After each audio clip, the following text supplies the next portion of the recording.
Hello everyone, welcome back to another video.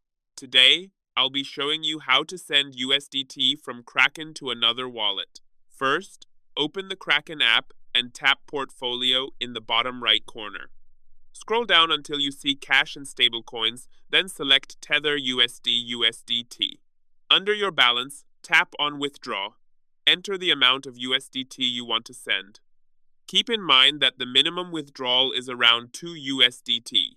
Next, choose the Tron TRC20 network, which is widely supported.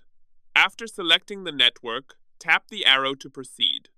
If you already have a withdrawal address, select it and continue. If not, add a new address by choosing the network and entering the wallet address. Confirm the details, and your USDT will be sent to the other wallet. If you found this video helpful, don't forget to like and subscribe. Thanks for watching.